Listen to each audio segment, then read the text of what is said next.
Ok, gente, boa noite. Estamos aqui mais um encontro da ABC2, do Grupo de Estudos Rio do Sul.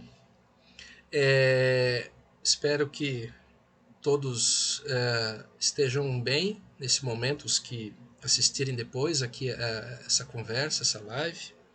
Vivemos um tempo difícil, onde a ciência está na berlinda também, politicamente, né? Também não é de hoje que existe muita confusão sobre o tema que nós vamos abordar hoje, né? Para quem está assistindo a isso assim, essa live do grupo, assim, como a primeira vez uma live desse grupo, ou da BC2, a gente é um grupo de estudo, então, de Rio do Sul, Santa Catarina, estamos conversando sobre essa obra aqui, Fundamentos do Diálogo entre Ciência e Religião, de um autor, de um escritor bastante conceituado nessa área, também é cientista e teólogo, que é o Alistair McGrath, ok? É uma edição já mais antiga desse livro, a gente está no capítulo 8. E nesse capítulo, o autor ele traz um diálogo com algumas áreas. Física foi semana passada, minto, no último encontro. Hoje a gente pensou em dialogar um pouco mais sobre a questão biológica e no próximo encontro da BC2 vai ser um pouco à parte, um ponto fora da curva, porque a gente vai trazer o Ivan Krieger, que também é do grupo aqui, também tem visto algumas lives. Ele escreveu um livro sobre louvor, unindo um pouco também fé e música, né? Ele tem algumas reflexões interessantes, acho que vai ser um debate assim para dar uma folga para as outras etapas, para a gente terminar, digamos, esse trabalho até esse ano, que também a gente está enfrentando a pandemia. Tá? E a gente tem então hoje com a gente o Gonino, que é aqui do grupo. O Gonino é doutor na área de biologia, ele pesquisa aí, ele pesquisa um monte de coisa. Saúde, ambiente, tecnologia, animais peçonhentos, essa coisa de animais peçonhentos eu achei muito interessante. E é do nosso grupo aqui, então achei muito oportuno, porque ele também trabalha essa questão de Darwin, né? Então, e do Dawkins, que são os dois teóricos que o autor menciona nesse capítulo. Claro, o autor vai contrapor o pensamento dessas duas pessoas a outros teóricos, né? Mas seguindo um pouco a ideia do que eu já vinha fazendo no outro encontro, eu vou trazer algumas questões. De início, aqui estamos com o Mano, que é muito ligado à parte da filosofia, sociologia política, né? Mano, acompanha bastante essa questão social. Eu sou da área de artes. E nós vamos aqui ah, lançar nossas flechas ao Gonino. Minto, é uma área que a gente, claro, tem muitas dúvidas, muitas confusões, o Gonino estava falando para a gente, mas a gente vai explorar dessa forma. O Gonino também tem um material que ele pode eventualmente trazer, porque ele já nos alertou que nós frequentemente fazemos muita confusão em relação a algumas coisas, tá? Então a gente vai meio que replanejando conforme a direção do assunto. Gonino, obrigado, né, por ter aí no meio das tuas atividades aí também agora tão burocráticas também no teu trabalho, ter topado aí estar com a gente, como digamos nosso palestrante, nosso meio que entrevistado aqui de hoje, tá? É, eu dei uma olhada no texto, já fazendo a primeira questão, e lá tinha a palavra taxonomia, né? Bom, eu não sei de que forma essa palavra taxonomia está relacionada àquela classificação da vida, dos reinos, né? Na verdade, não só da vida, mas dos reinos, reino animal, reino vegetal, reino, enfim. E como que isso como um grande modelo da vida e também de como ela se desenvolveu, né? Eu não sei qual é o papel e o lugar das taxonomias hoje, das classificações dos seres vivos. Eu não sei se como na música existe uma classificação de instrumentos musicais que não é única, né? Ah, eu também, de repente, você pode colocar se existe consenso nesse tipo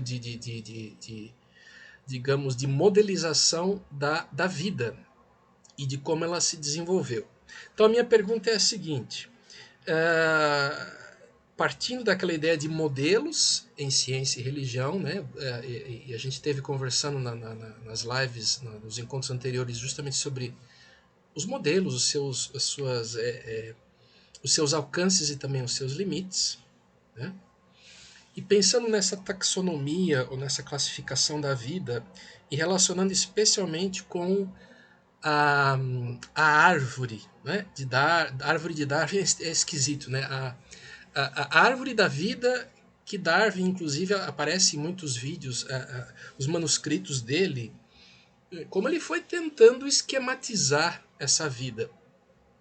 Então a questão é, esse modelo dele, que eu não sei também se partiu dele, mas enfim, como ficou isso pós-Darwin e como que essa questão da taxonomia ou da classificação hoje em dia? Especialmente pensando que quando você pensa numa árvore tradicional, né, a gente pensa, vamos eliminar aqui raízes e solo, mas você pensa num tronco que aí se ramifica. Então você tem algo único que vai se diversificando, né? Então, como que é isso hoje em dia? Como que a biologia lida? Ela ainda esse conceito já foi superado? Essas taxonomias são válidas para o leigo e para nós também entender isso dentro da biologia e pós-Darwin? Vamos lá. Primeiro, boa noite, oficialmente, aos queridos amigos. Obrigado, Chuamba, pelo convite, pela oportunidade. É sempre bom. Eu tô devendo um pouco aqui no grupo, né? Tô meio perdido, mas sempre que dá a gente aparece e tenta contribuir. Mas o que eu mais gosto mesmo é vir e aprender com os colegas, com os amigos e com os demais irmãos que vêm também nos brindar com a fala, né?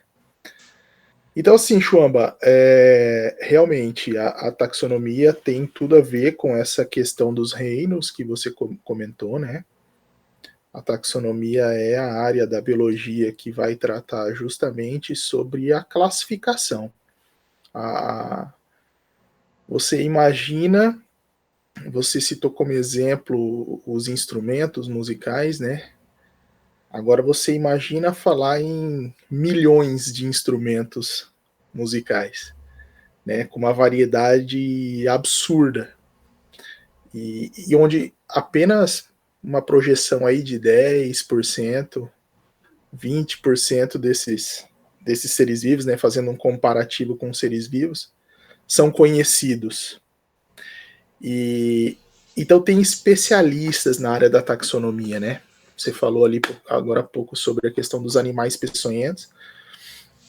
Eu posso dar o exemplo das aranhas. Aqui na nossa região a gente tem muita aranha marrom, né? Muita, não se comparar com Curitiba, por exemplo, né? Que lá é um problema de saúde pública. Mas a gente tem muita aranha marrom, que é a aranha que tem o veneno mais potente do nosso país é esse grupo, não é nenhuma espécie, ela é um grupo, é um gênero. Então existem várias espécies dela. Para identificar essas espécies tem que fazer um trabalho extremamente minucioso, né? Para você ter certeza, você tem que matar o bicho, você tem que tirar a genitália e analisar a genitália interna da fêmea ou externa do macho. Agora você pensa isso num universo de aproximadamente 50 mil espécies descritas. Então os taxonomistas eles são muito, muito importantes para o conhecimento biológico.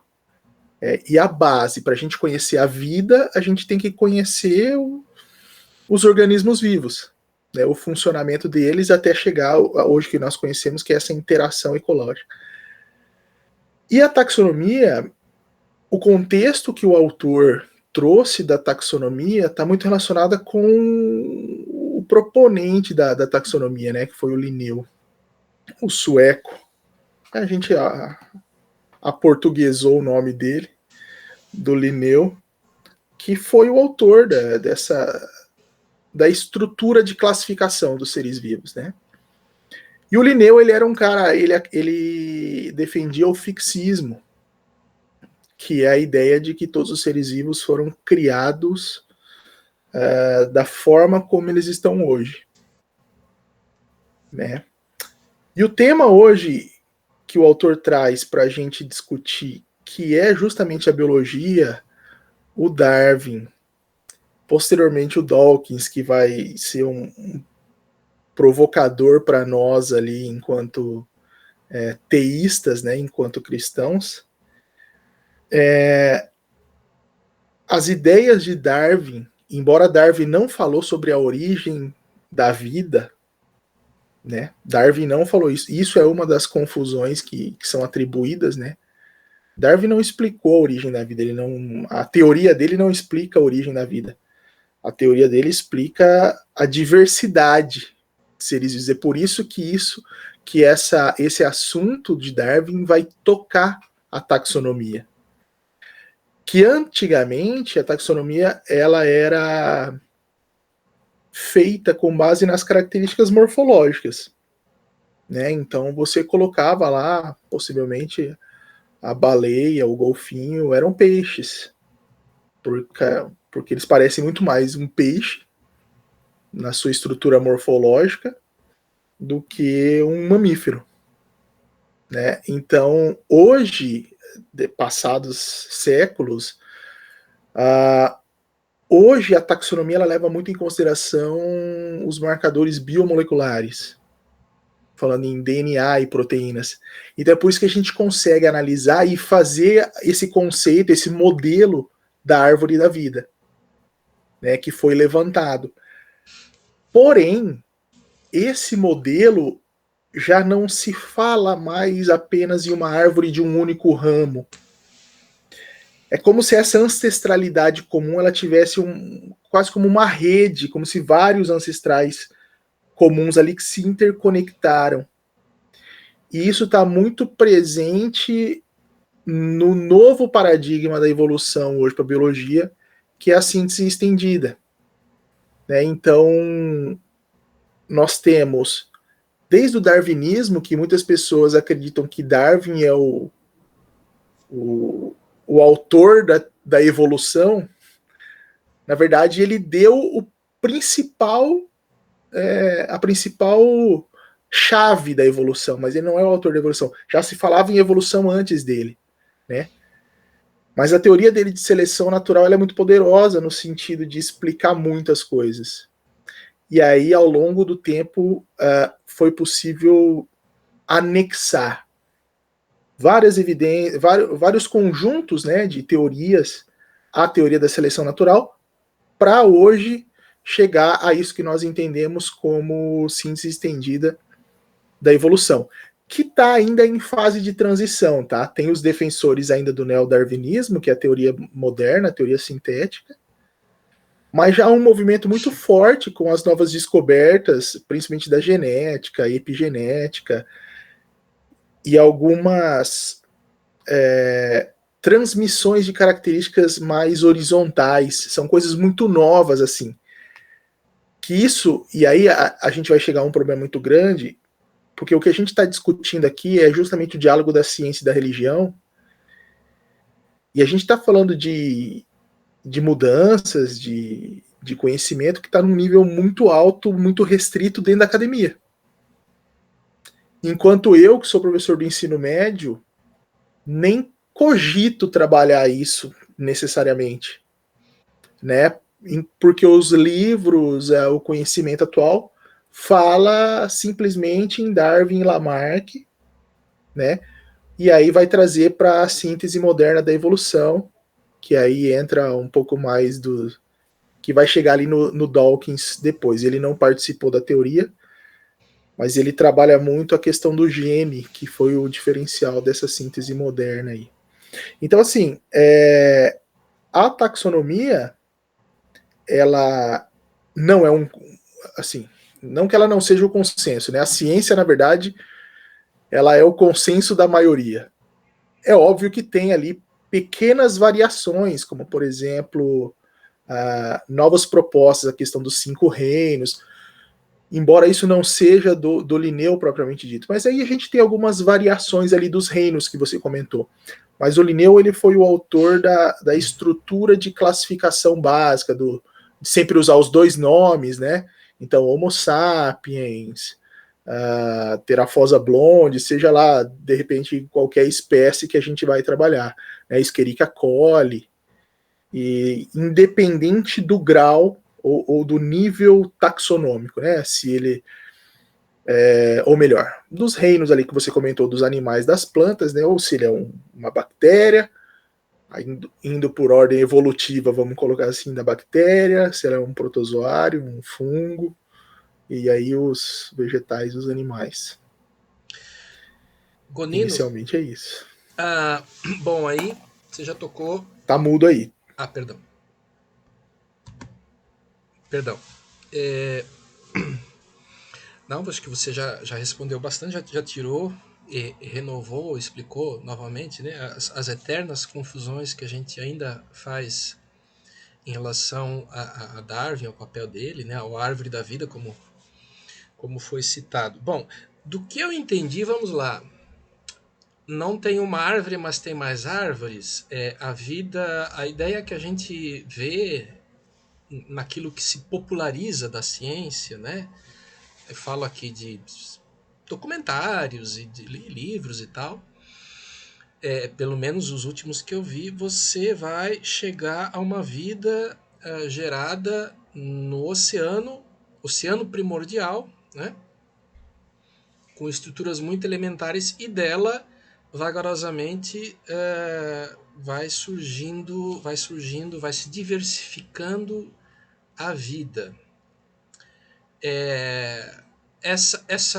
Do que você está colocando, essa ideia, você falou aí de síntese, me fugiu agora o sobrenome da coisa aí, ela está dessa forma abolida. Nós não pensa, a ciência não pensa mais no oceano primordial em uma coisa única como um tronco que depois vai ramificando.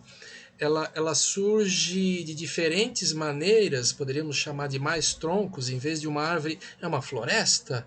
Como que a gente pode, então, para a nossa cabeça, que, né, se você já disse que não aborda aquilo que está extremamente na academia e que é recente, imagina nós que não somos da área, né? Como é que a gente pode pensar um pouquinho, então, dentro dessa modelagem e dessas analogias? Como é que você proporia hoje? Uh, não é que seriam várias árvores, tá? Esse modelo ainda está em discussão, né? Mas uma delas tá relacionado é como se fossem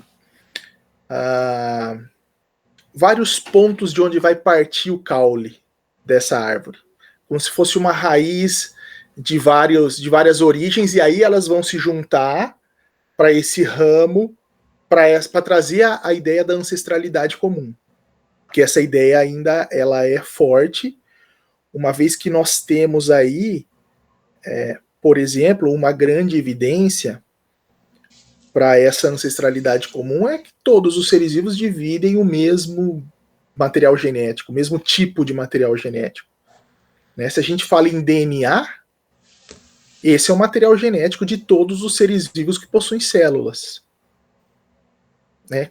Que teoricamente e na prática são todos os seres vivos. Todos os seres vivos são aqueles que são formados por células. Né? Então ainda não há um modelo fechado. Mas a sua pergunta ela é muito boa no sentido de eu não vou nem falar que é uma confusão, porque apesar de ser, mas todos esses modelos eles de evolução, de darwinismo, de teoria moderna da evolução, né, ou teoria sintética seria a mesma coisa, ou neodarwinismo, até chegar hoje à síntese estendida, elas vão tratar da variação, elas não vão tratar da origem, elas não vão tratar da origem da vida. Essa é uma teoria. Só que o darwinismo, e assim, eu estou falando bem grosseiramente darwinismo aqui, não é um termo correto, mas é uma licença poética para a gente tentar reduzir a nossa fala. Tem toda uma discussão em cima disso, e o próprio autor do nosso texto, ele vai falar sobre essas divergências dos termos, né? O uso que a gente faz para a ciência, o uso do termo que a gente faz para a religião. Então, tem várias ilhas de consenso ali, né? A gente tem que meio que definir uma delas e partir daquela. E o darwinismo é mais ou menos isso. Nós temos várias ideias dentro da ciência, dentro da própria biologia, que ela vai trazer algumas pequenas variações. Mas a teoria evolutiva não está fechada a explicação da origem na vida na Terra. Então, ainda tem muita força, ou pelo menos voltou a ter muita força, a ideia da panspermia. Que seria o quê? Que seria a vida não se originou na Terra e foi trazida para a Terra por meio de meteoritos ou radiação. Tem algumas variações também dentro dessa panspermia. Durante um tempo ela foi muito criticada, mas por conta justamente dessas suas perguntas e do fato disso não estar fechado, não está fechado, a gente não tem uma resposta, a ciência não tem uma resposta definitiva para isso. Como se originou a vida na Terra? A ciência não tem uma resposta definitiva para a vida se originou na Terra. Então, nós temos muitas discussões. E aí nós temos teorias que são mais aceitas, que têm mais evidências que trazem isso aí. Mas dentre aquelas que defendem a existência, a origem da vida na Terra, eu ouvi essa semana, ou a semana passada, e achei muito interessante, que ela é uma explicação mais para química do que para biologia, que aí seria a evolução orgânica. A evolução orgânica da química, né? Que aí tem tudo a ver isso que você comentou, da atmosfera da Terra primitiva, que ela tinha determinadas condições que nós não temos hoje na nossa atmosfera atual. Embora isso tenha algumas críticas, mas falando então para o público que vai ter o primeiro contato com essa ideia de evolução, vai ser esse tipo de teoria. Mas ela, novamente, já tem muito mais coisa em discussão do que ela. Mas sim, aí ela teria se originado nos mares, nos oceanos dessa Terra primitiva há alguns bilhões de anos, pela ação de radiação, pela ação de calor, pela ação de descargas elétricas, que pegaram essas moléculas orgânicas que já existiam ali na atmosfera primitiva e recombinaram elas a ponto de produzir ali protótipos, né? Substâncias pré-bióticas ali, até chegar ao coacervado, que ainda não é o servível. E aí o pulo do coacervado para se tornar um ser vivo, ou seja, ele conseguir ter reprodutibilidade, ele conseguir se reproduzir e transmitir as suas características para gerações futuras, isso tudo está relacionado, então, com as moléculas orgânicas de hereditariedade, basicamente o DNA. Surgem várias controvérsias ali, se começou com DNA, começou com RNA, mas a história é essa e traz com evidências alguns experimentos que trazem evidências para a formação de aminoácidos e tal. O Gonino, somos todos Frankensteins, na verdade, né? De certa forma, se tinha mais troncos, eram mais bichos, eles foram se juntando, deu uma descarga elétrica e. Claro, eu estou brincando aqui, é, até para mostrar a importância desses personagens da arte como um veículo também de pensar isso. Eu vou fazer mais uma última perguntinha para a gente fechar aqui, eu vou querer ouvir o Mano também. A minha pergunta seria, bom, mas alguma das ideias da origem da vida eliminou a ideia de que a vida se desenvolveu do aparentemente simples para o aparentemente complexo, do menos para o mais, da ideia de uma ameba, ou sei lá, de um protozoário, para a ideia de dinossauros, plantas que são que parecem ter mais sistemas. Porque vejam, o ser humano tem sistema respiratório, tem sistema reprodutivo, tem, né, são vários sistemas, isso fora o que ainda se está descobrindo, né? Alguma dessas ideias pensa que, por exemplo, a vida possa ter surgido pronta aqui na Terra, por exemplo, já na sua complexidade? Eu não sou um biólogo evolutivo no sentido de trabalhar com evolução nas minhas pesquisas ou tal, mas o que eu posso dizer com relação a isso é que não.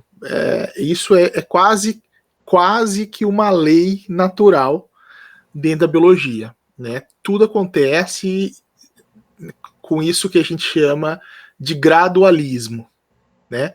Que você bem colocou, né? Do mais simples para o mais complexo. Isso a gente pode ver, inclusive, na nossa forma de levar nossa própria vida, né? Da nossa aprendizagem, por exemplo. Dificilmente a gente vai começar a tocar violão com o solo do Yngwie Malmsteen, por exemplo. Né? Mas então não há para a comunidade científica essa ideia de que a vida tenha surgido como ela é. Tem aquelas questões da biogênese e da abiogênese, né? E onde o ser vivo se origina de outro ser vivo já existente. E isso é uma teoria colocada e evidenciada e comprovada, vamos colocar assim, pela ciência, e é por isso que é tão difícil a gente falar desse início, dessa origem, e ficar com aquele gostinho de, meu Deus, será que não foi Deus que fez? Né? Porque essa é a ideia. Essa é a prova. Nós vamos chegar em Deus, calma. A gente vai chegar lá. Né? Eu só queria fechar essa parte, se você me permitir. Claro. Eu queria colocar dois slides aqui. Eu vou até mudar eles de posição para que apareça só esses dois mesmo. E é coisa bem rápida que vai resumir isso que a gente acabou de falar. Deixa eu ver se vai aparecer aí.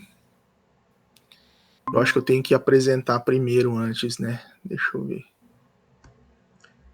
Tá legal aqui. Uhum. Eu tenho que apresentar primeiro antes, só um pouquinho. Faz tempo que eu não uso o PowerPoint em si. Aí, agora sim.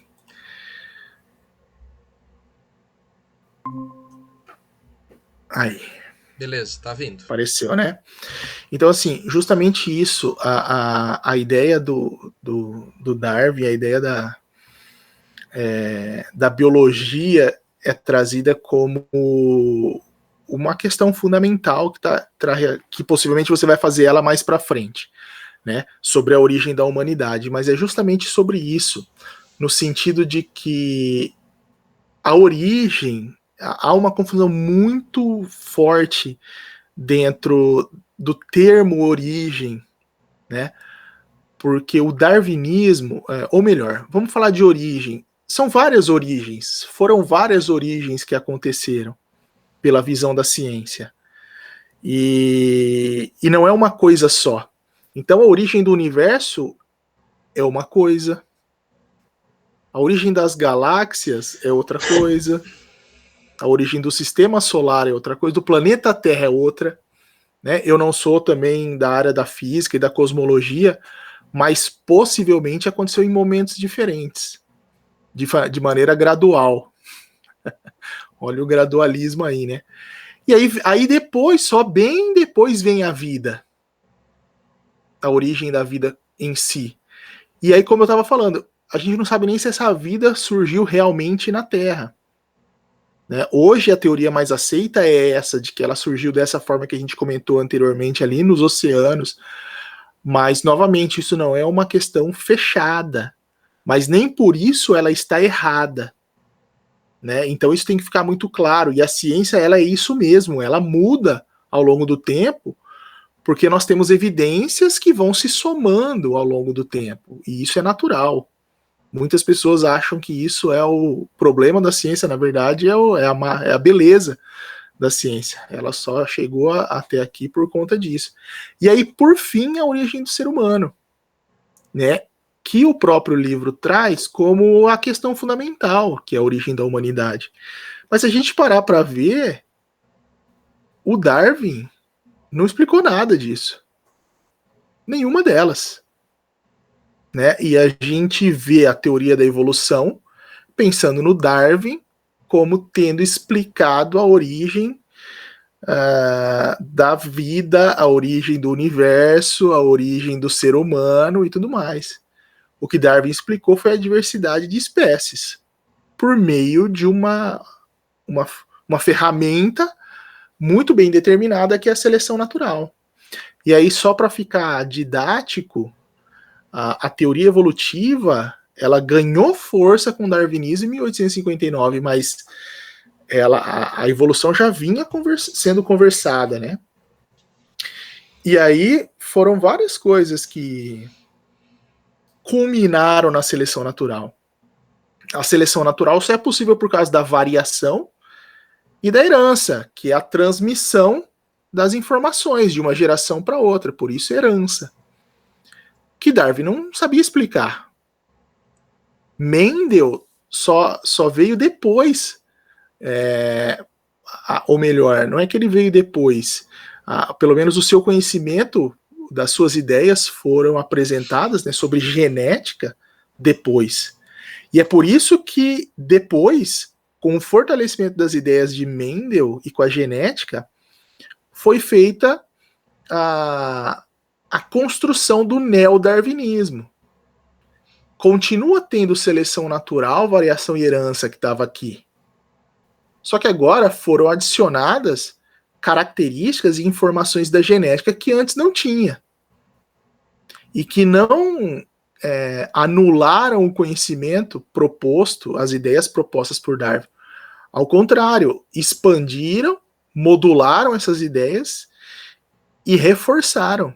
E explicaram coisas que ainda não tinham sido explicadas. Dawkins aparece aqui, porque ele vai dar um foco muito grande no gene. Inclusive num dos principais livros dele, que é o Gene Egoísta. E atualmente, olha só, 2010, a gente está falando de 2010, eu estava na faculdade, eu saí da faculdade em 2004. Então, o meu paradigma era esse aqui. Isso aqui eu estou tendo que estudar muito para entender também, porque tem muita coisa nova aqui. Só que tudo aquilo que estava no darwinismo e no neodarwinismo continua aqui.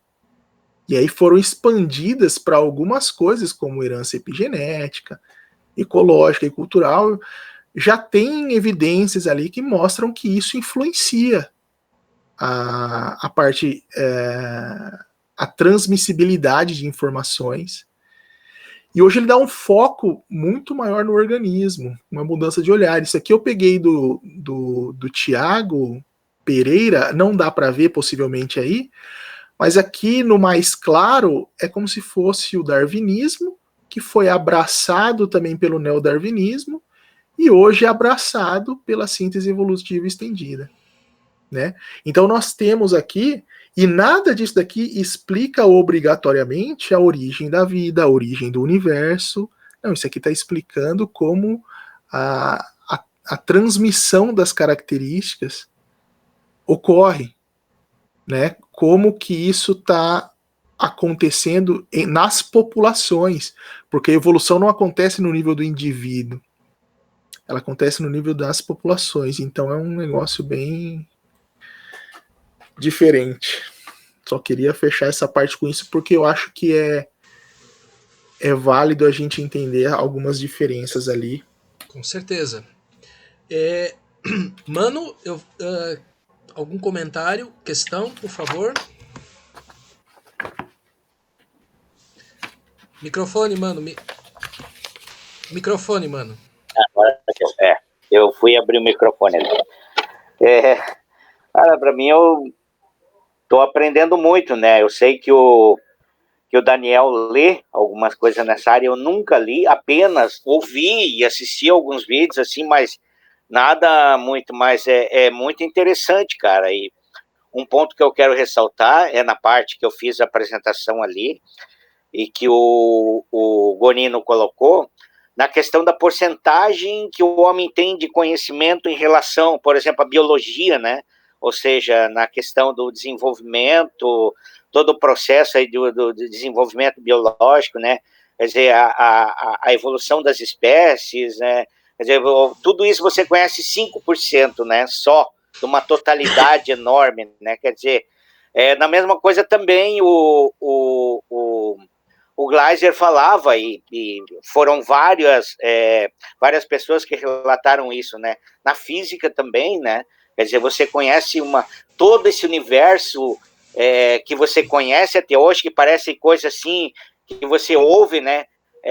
Galáxias e a existência de outras. E tudo isso está reduzido a apenas cerca de 5 a 10% que o homem conhece. Quer dizer, se a gente parar para analisar, eu acho que você nem consegue, cara, porque tudo isso que já é conhecido, você não consegue mensurar, não tem como você colocar isso na cabeça, o mínimo que já é conhecido. Agora, imagina que isso é só 5 ou 10% de toda uma realidade, né? Só para ressaltar isso. E quanto à questão, cara, eu, sinceramente, pensando, meu Deus, partindo um pouquinho mais para frente, é uma questão que me incomoda, né? Parece que tu vai entrar na questão teológica, então não precisa entrar nesse momento, mas eu queria entrar já nos primatas, né? Que é a grande discussão, agora colocando de uma forma do senso comum, dizem que o homem se originou do macaco, né? Esse é o que se fala no senso comum. O que hoje a biologia, né, que é no caso a tua área específica, o que se tem dentro dessas divisões ali que tu acabou de colocar, o que hoje a biologia fala sobre isso? Ainda é forte, né, essa questão de que o homem realmente tem a probabilidade de ter se originado do macaco, que houve uma evolução toda. Eu queria que tu falasse alguma coisa sobre isso. Vamos falar assim, mano. Mano, isso é muito bom. Eu acho que. E fatalmente também a gente entra nesse assunto, porque essa é mais uma confusão muito, muito comum, que é o que você bem colocou, é o senso comum que a gente vê. A ciência nunca falou que o homem veio do macaco. A ciência nunca falou isso. Tá? Uhum. O que ela falou e foi confundido é que o homem e o macaco possuem ancestrais comuns. Tá? E é por isso que nós temos tanta semelhança. Na verdade, vamos voltar lá para a taxonomia que o Chuamba comentou no começo. Nós somos macacos. Porque macaco é uma classificação. Né? E existem várias características que eu não preparei isso, mas se eu ler para você a característica dos macacos, você vai falar assim, sou eu ali. O Gabriel tá lendo a minha descrição. E então o macaco é um conceito que a gente colocou para organizar, né? E novamente, como tudo era baseado com parte da morfologia, né, das nossas formas, da nossa anatomia, fatalmente a gente ia ficar junto dos macacos. E aí, partindo desse princípio da ancestralidade comum, que ele foi desenvolvido por Darwin também, e para essa árvore da vida, os nossos. Aí, uma parte da taxonomia é o que a gente hoje chama de sistemática e filogenética, já não é mais taxonomia pura. A gente entra em áreas da biologia chamadas de sistemática e filogenética, porque elas estudam justamente esse parentesco evolutivo entre os seres vivos. E a filogenia, ela vai lidar com aquelas questões moleculares que eu comentei anteriormente, DNA mitocondrial, proteínas, e nós temos, eu não sei dizer em porcentagem, mas é muito alta, semelhança muito grande com os símios ali, com os primatas e tudo mais. Então isso são evidências, e isso é um conjunto de evidências para nos colocar no grupo dos macacos, né? Agora, não que os nossos antepassados foram chimpanzés, foram orangotangos, mas que os nossos antepassados estiveram, a partir deles, aquela linha, aquele galho se dividiu e originou ali outros. Ah, mas se originou outros, por que continua existindo os chimpanzés ou os macacos? Porque não é assim que funciona, né? De uma linha origina dois e aquele se perde ou não. E novamente, porque a gente não veio dos macacos, né? A gente teve ancestrais comuns dos macacos. Aí entra numa outra parte que é a especiação. Eu posso um dia trazer aqui como que é visto o processo de especiação, que vai entrar aqui naquela parte do neodarwinismo. Aí eles já trazem um pouco mais de informação da especiação, como que ela ocorre. E é bem interessante ver, lógico, que o tempo é uma variável muito importante para o processo de especiação. E essa é uma das críticas muito grandes que se faz, é a questão da macroevolução e microevolução. Eu nunca vi um peixe se transformar num mamífero. Mas é que o peixe não se transformou num mamífero, né? Ele foi passando por vários intermediários ao longo do caminho. Mas para a ciência, nós estamos no mesmo ramo, né? Nós estamos no mesmo ramo porque nós temos várias evidências que mostram essa ancestralidade comum. Mas a frase que nós vemos do macaco foi dita lá na época do próprio Darwin, quando ele estava defendendo as ideias dele, e até foi feita aquela imagem do rosto de Darwin no corpo de um macaco, aquela coisa toda. Então, assim, é muito chato expressar isso de certa forma, no sentido de que, cara, há muitas confusões em relação à teoria da evolução. E assim, mesmo dentro da academia, tá? Mesmo dentro da biologia, mesmo entre biólogos, porque é uma teoria complexa e cada termo ali, a gente possivelmente vai entrar em algum momento, vai falar sobre o termo do acaso, mas o acaso, do jeito que ele é falado, não é do termo comum que a gente fala do acaso, né, para biologia, mas a gente vai tratar sobre isso. Assim. Não sei se eu respondi sua questão. Não, legal. E o importante é que, retornando agora à questão da taxonomia, como é que é o nome? Né? Taxonomia.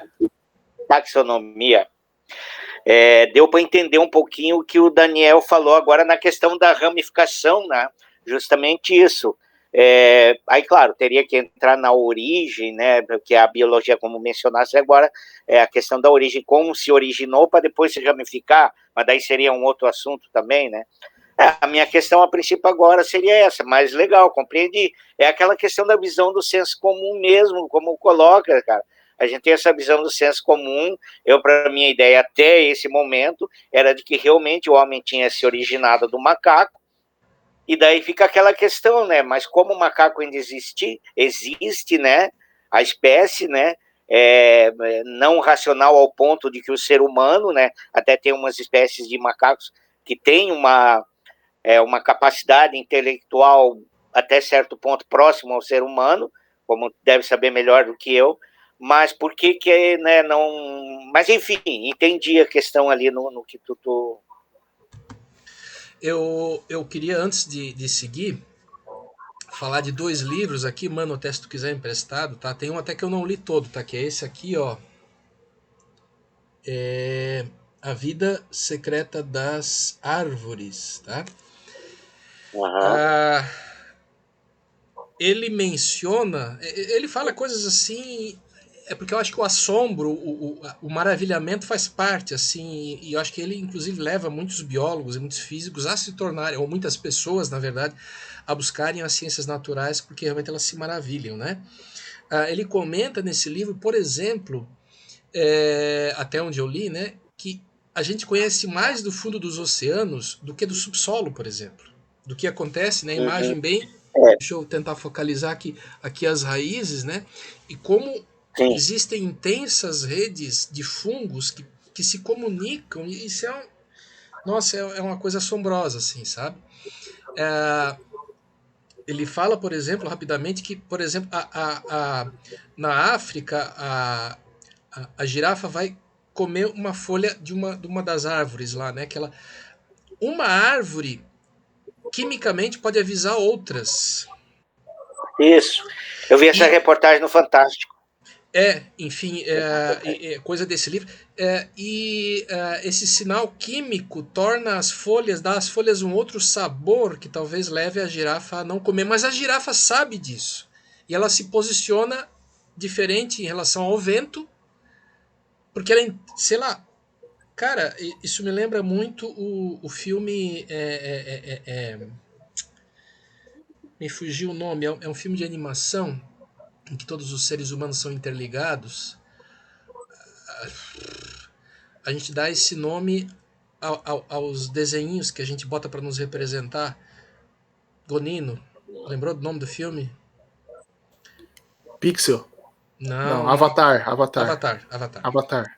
Avatar, tudo bem, ele é panteísta na sua teologia, mas a forma maravilhosa como ele mostra os seres humanos interligados me lembrou muito isso aqui, tá? É um livro fantástico para se ler a linguagem acessível. E outra é isso aqui, ó. Essa questão que você falou, repara na mãozinha do macaco, acho que não sei que Uhum. espécie, e a mão do homem, né? Não, dá para perceber. E o aham, Acabei de mandar ali no chat. E se você quiser, eu posso ler aqui. Enquanto você estava falando aqui, eu peguei algumas características dos macacos, por favor. que é aquilo que eu falei que eu tinha feito em outra. Então, é o mamífero placentário, né? Tem placenta, tem dentes específicos, órbitas anteriores, né? Onde vão os olhos aqui ficam na frente, uma visão desenvolvida, o cérebro desenvolvido, 2 cinturas com grande mobilidade, né? Superior e inferior, alta mobilidade entre rádio e ulna, que são os ossos. Polegar oposto a outros. Exatamente. Os membros aqui com 5 dedos, o polegar opositor, as almofadas aqui táteis, a gente sente, né? A gente olha as coisas com a mão, não é? Tem sempre que pegar e colocar a mão. Tem impressões digitais, unhas em vez de garras, tá? Apenas 2 glândulas mamárias, gravidez de apenas um filhote, gestação e cuidado parental longos, muito sociáveis e divisão hierárquica de trabalho. Isso é o que caracteriza os primatas. E aí, o Linneu, aquele que nós falamos há pouco, há 100 anos, falou: o homem é um macaco. E é por isso que a gente tem essas características e é classificado junto dele por causa das semelhanças que são inegáveis. E esse livro aqui é justamente uma ótima. É um pessoal da USP, tá? Que para mim ajudou demais a esclarecer um pouco. Assim encaminhou a humanidade, parodiando a música do Lulu Santos, né? Mostra o que a gente pode dizer ou não. Mas enfim, eu acho que o que o Gonino colocou é ótimo e também é muito problemático. E aí eu quero entrar agora nessa segunda parte da nossa conversa para pensar um pouco, porque o título da divulgação foi Darwin e Dawkins versus Deus, mas eu botei uma interrogação, né? E aí eu queria começar colocando o seguinte, né? Qual é o status de Dawkins como um cientista aceito, né? Porque eu já ouvi assim críticas violentas ao que ele coloca. Aqui eu estou pensando nos organismos, porque veja, a ciência tem muito cientista e muitas instituições de pesquisa, mas também tem laboratórios, indústria farmacêutica, indústria de tudo quanto é produtos enfim, existem interesses capitalistas violentos por trás disso tudo, né? Existem interesses ideológicos também, né, por trás disso, interesses filosóficos, sociológicos, né, acadêmicos também. Ou seja, é uma arena onde não são só dois gladiadores, são inúmeros. Tem gladiador, tem fera, tem enfim, né? É complicada essa relação. Então, a minha primeira pergunta é qual é o status do que Dawkins, que talvez seja um dos grandes ateus ainda. Você vai numa livraria, você tem o Gênio Egoísta, você vai num sebo, você tem o Gênio Egoísta e outros livros dele, e não tem dos outros, como Sam Harris ou outros ateus, né? Mas tem muito do Dawkins. Ele também no Brasil ele se tornou uma estrela, né? Que afronta real no meio acadêmico ele consegue fazer a Deus, por exemplo. E aqui, vagarosamente, eu estou querendo partir para essas questões. Continuando na analogia, se a árvore tem tronco, ela tem também raiz e tem terra. Ou seja, indo agora para a questão das origens e como encarar isso e o lugar do Dawkins, né, nessa arena, Gunino, o que tu pode dizer para a gente? Tem terra e tem praga também, né? Cara, eu vou falar e eu vou ser bem sincero com relação a isso. E talvez o pessoal nem goste muito. Mas eu gosto muito do Dawkins e eu vou explicar por quê. Tá? Novamente, eu não sou um biólogo evolutivo e ele é um biólogo evolutivo e um etólogo, né? Ele trabalha com a parte de comportamento. Bom, ele é professor da Universidade de Oxford. Então, eu não me sinto à vontade de falar assim, olha, ele não é um cientista, porque eu acho, inclusive, que é a mesma universidade do nosso autor, do Alistair McGrath. Né? Então, assim, inclusive já fizeram debates e tudo mais. Né? Mas, realmente, eu acho que ele é mais... E por que eu gosto dele? Eu gosto dele porque ele é um fanfarrão. Eu gosto dele porque eu gosto do jeito que ele escreve. Eu acho que ele é provocador e tudo mais.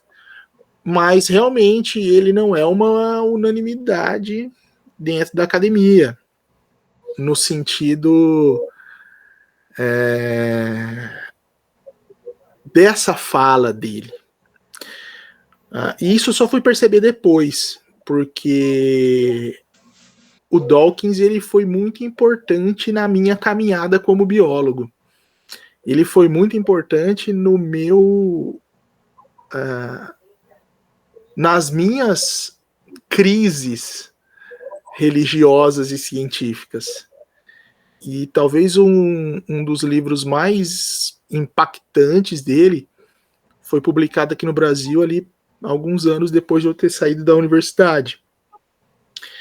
Saído da graduação, mas aí eu voltei depois para a especialização, para o mestrado, para o doutorado. Então, ao longo da minha jornada científica mesmo, né, de pesquisa, que foi ali na pós-graduação, no mestrado, foi no burburinho do livro dele chamado Deus, um Delírio, que é o livro que ele... Porque até então ele tinha lançado vários livros, né, a começar, se não me engano, foi pelo Gênio Egoísta, e depois foi o Relojoeiro Cego, né? Onde ele está defendendo ali a a teoria evolutiva do jeito dele, fazendo algumas críticas e tal.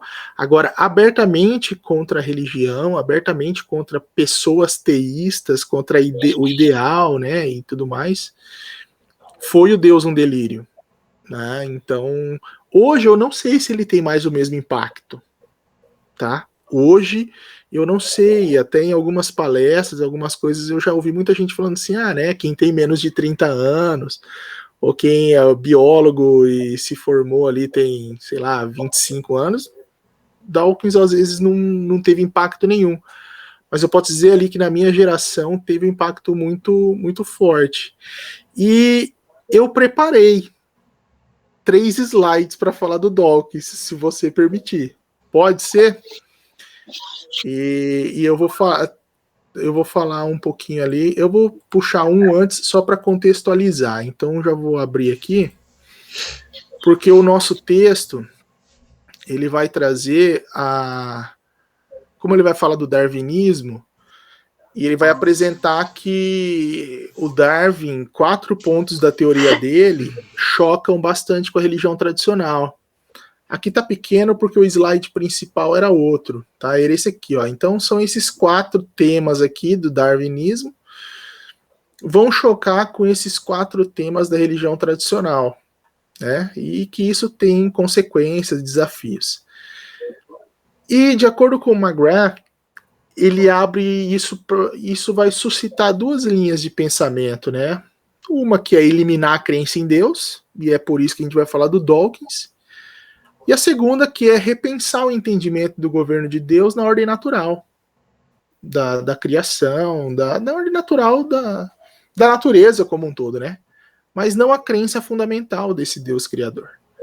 E aí entra o Dawkins. Eu reaproveitei aqui um pouquinho de outra palestra que eu dei lá na Jornada das Ciências Naturais, e ele é um dos maiores nomes da teoria, do modelo do conflito entre ciência e religião, né? Entre ciência e fé.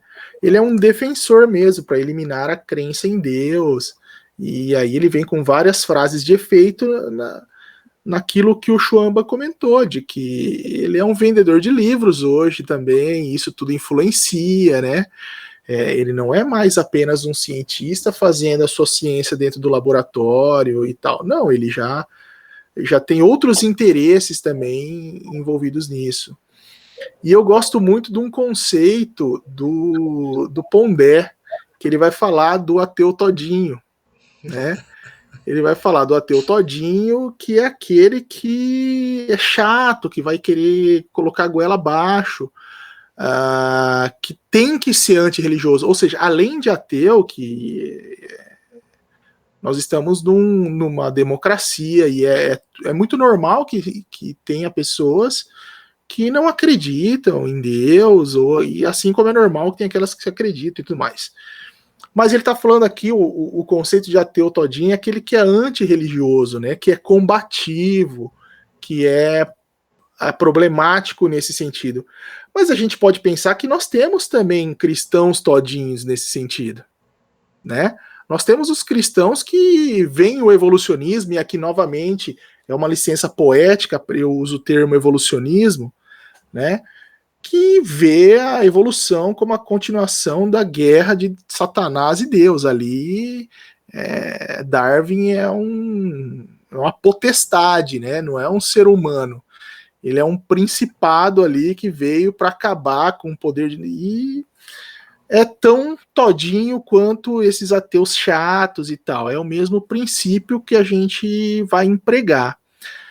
E aí, então, foi em 2007 que ele lança esse livro, que o próprio nome já causa um certo desconforto, né? E isso eu acho interessante, porque eu acho ele inteligente e tudo mais, e ele está fazendo o papel dele.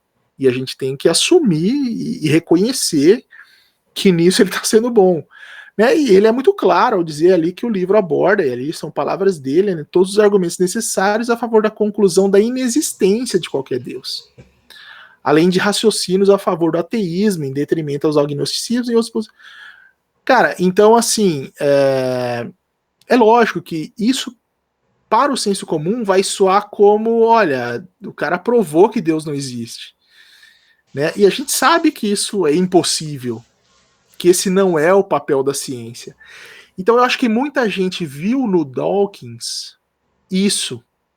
Como eles não conhecem o método científico, como muitas pessoas desconhecem mesmo o limite da ciência, eles veem pessoas como o Dawkins, que não faz questão de explicar isso, como uma pessoa que está provando a inexistência de Deus. Não, Deus não existe, eu provo e tudo. Né? Tanto é que, recentemente, isso aqui foi de 2020, foi desse ano, né? Existe o efeito de Dawkins, né, de que ele está relacionado ali com como as pessoas veem a ciência. Tá? Então ele está causando um prejuízo para a ciência, tendo essa postura combativa. Né? Então isso eu achei bem interessante trazer para nós. Só que por que eu gosto muito do Dawkins? Primeiro, tudo que ele fala numa bolha. Né? Nós estamos nessa bolha de certa forma.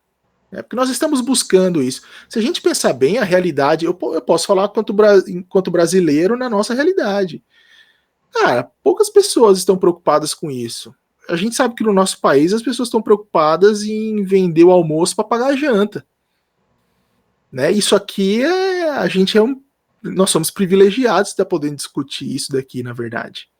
Então nós fazemos parte dessa bolha de certa forma. E a postura do diálogo que a gente encontra na ABC2, com a possibilidade de repensar o entendimento do governo de Deus e tudo mais, esse tipo de diálogo eu encontrei na ABC2 e Dawkins teve uma parcela muito grande nisso. Por quê? Porque se a gente pegar a contracapa do livro dele, eu fiz o que ele pediu para fazer, né? Pelo menos até a metade. A ideia do livro dele era levar os religiosos por inércia, que era o meu caso, a pensar racionalmente a sua crença. Só que não trocando pelo orgulho ateu e pelo amor à ciência.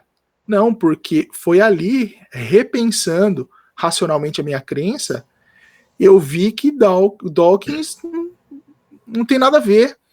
Eu comecei a me aproximar da filosofia, da tradição cristã, e percebi que aquilo ali não tem nada a ver. Tudo aquilo que eu sofri na universidade, na graduação, cara, se eu tivesse muito mais próximo do conhecimento de Deus e da verdade cristã, eu não tinha sofrido nada, 1% do que eu sofri na graduação, por causa de pensamentos como esse colocados por Dawkins. Então eu vejo ele como muito importante nesse contexto, ou talvez pelo menos naquela época. Hoje eu tenho dúvidas, mas para mim ele teve uma importância muito boa, porque de certa forma eu segui parcialmente o conselho dele e me aproximei muito mais de Deus. Então é isso que eu tenho para falar do Dawkins.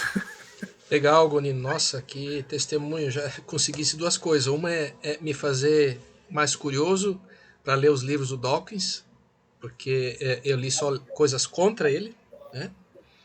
E talvez a gente também, às vezes, cometa algumas injustiças, né? Mas também é um testemunho pessoal de mostrar, digamos, a relatividade também das ideias dele, né? Eu vi que o Mano se esticou ali para falar alguma coisa. Daniel, só deixa eu tecer um comentário, aproveitando o embalo, depois o assunto pode ir para outra, e aí eu não consegui. Eu me vi no Gonino agora. Por quê, cara? Muita semelhança. Sabe que eu cresci nos movimentos sociais, da Igreja Católica, aí vem a raiz toda dos posicionamentos ideológicos que eu tenho hoje, né? E por ser partidário da esquerda, aquela coisa toda. E eu fui um amigo meu que cresceu comigo dentro dos movimentos, Nivaldo, professor Nivaldo, que deve te conhecer, toda a igreja conhece, sabe quem é o figura, né? E ele, mano, tu tem que fazer filosofia ou história, uma coisa assim, daí Daí, como eu morava em Blumenau e Brusque tinha filosofia na época, era próximo, fiz um vestibular para filosofia. Entrei e tal, e aí ele já tinha virado ateu, apesar de ainda estar no seminário, mas ele já estava em fase de saída, né? Daí um dia eu fui pedir para ele uma ajuda, que um professor meu tinha pedido para eu fazer um trabalho em Aristóteles, cara, o pensamento central de Aristóteles ali, eu fui pedir ajuda para ele, e ele riu, né? Daí ele disse assim, mano, não vai no primeiro, terminar o primeiro ano, tu já vai ser ateu. Aquilo me assustou, cara. Não, porque não sei o quê. Aí me citou uma obra para mim assistir, para mim ler, e era do Feuerbach, né? A Essência do Cristianismo de Feuerbach. Primeiro livro que eu li. Só, cara, tudo que ele me falava e eu fui fazendo fez efeito contrário. Porque foi dali que eu vi e disse, não, cara, não tem nada a ver. Deus é muito mais que isso. Então, só para não estender muito, mas para compactuar com o pensamento do Gonino, fortaleceu muito mais a minha fé. E aí eu fui indo para caminhos onde a gente está hoje aí, cara, discutindo no ABC 2 um Deus que age na história, né? Ali voltando um pouquinho para pegar um pouquinho do panteísmo, né? E das discussões ali de que lá em Heráclito, né? Heráclito querendo combater a visão me fugiu o nome a visão dos mitos, aquela questão toda, ele começou a ver, não, existe uma inteligência na natureza, né, que eles consideram, claro, que não é o Deus que a gente conhece, mas na própria natureza existe uma inteligência, ou seja, existe um Deus. Claro, eu não creio no panteísmo, né, eu creio que Deus não é a natureza, eu creio num Deus que está acima disso, que é criador de tudo. Mas, enfim, aí eu começou a fortalecer muito mais a minha fé e a crença nesse Deus do que o efeito foi ao contrário. Quando o Gonino falava ali, eu lembrando, para mim também o efeito foi o contrário. Muito contrário. Mas só isso. Desculpa aí pela interrupção. Não. Eu, na verdade, já ia até abrir o espaço para você mesmo. Que bom que você já colocou. Não, é verdade. Eu acho que esse é o grande desafio, né? Também fazendo o meu parênteses pessoal aqui. Há vários anos atrás, aqui do meu lado direito, né? Eu tenho a bibliografia, duas prateleiras aqui de uma estantezinha que são só nas minhas caixas na mudança, elas estavam intituladas como questões. E aí tem todos os livros da ABC, tem livros de mitologia, religião do Mircea Eliade, tem A Ressurreição do Filho de Deus do N.T. Wright, que esse é um livraço que eu ainda quero. Enfim, a gente começa a ler e a gente passa a gente sofre questionamentos violentos, porque eu nasci na igreja luterana, né, aprendendo as histórias de Gênesis, do Antigo Testamento de Jesus, mas a gente vai para a academia, vai estudar, vai ler, e aí, com certeza, alguns se chocam e podem não encontrar mais conciliação, né, entre as ideias filosóficas e científicas e sua fé. Mas muitos não, acabam encontrando essa ponte possível. Todos os questionamentos não eliminam Deus da parada, né? E muitas vezes fortalecem a fé, né? E que eu acho que é o relato de vocês dois e de certa forma também é o meu. Ninguém aqui, ao falar da evolução, está defendendo ela tal qual o senso comum, e ninguém está pensando que essa evolução tem o poder de, por si mesma, mesmo quando bem estudada, de eliminar a hipótese de Deus, por exemplo, muitas vezes refinada, remodelada, pelo contrário, ela pode ser um entendimento de Deus, né? Um pouco mais o entendimento de Deus. Eu já vou justamente para a minha última questão para o Gonino, que é trazer a proximidade das discussões que a gente teve com o Alexandre, né? Que também mostrou para a gente toda a questão sobre o Big Bang, que ainda é talvez o modelo mais aceito, ele é o que dá conta de, de congregar a maioria dos modelos, dos submodelos, é ainda a teoria que consegue melhor agrupar tudo isso, né? Se fala muito do princípio antrópico, e eu aqui vou colocar outro livro aqui, eu gosto de falar das leituras, é A Evolução da Consciência Humana, tá? Ele fala muito de Darwin, tá? É uma visão um pouco mais ateia também, mas ele está falando de consciência. Aquilo que a gente entende, ou que a filosofia diz que é um dos diferenciais do ser humano em relação a outros, é a autoconsciência. Saber-se si mesmo. Eu sei que eu sou eu mesmo. Né? Eu tenho a autoconsciência. E aí eu também trago, além do princípio antrópico, esse muito falado na cosmologia, a teleologia, ou seja, essa ideia de que as coisas parecem rumar para algo. Quando eu penso em acaso, como que o acaso pode rumar para algo? O acaso é o acaso. O acaso ele é um tanto quanto caótico. Sobe, mas desce, avança, mas retrocede. Quer dizer, e pensar que o Gonino falou do princípio, eu não lembro agora, eu falei de simples e complexo, o Gonino usou outro termo, né? Gradualismo. Gradualismo, né? Isso. Você tem vai subindo a escada, digamos assim, né? Pensando em grau, degrau, né? Mas as coisas estão indo para algo. Quando eu penso que as coisas estão indo para algo, eu me situo no meio e eu penso que teve um começo e terá um fim. A não ser que eu pense que todo esse processo é infinito, né? Então a minha questão é, dentro da biologia, quais são as semelhanças, né, nesses modelos explicativos de algo parecido com o princípio antrópico e com a teleologia, como que isso está hoje, ou como que você mesmo, Gonindo, pensa isso hoje, né, também nas tuas pesquisas, na tua vivência. Essas ideias são próximas, como que elas dialogam na cabeça de um cientista cristão, como também é você?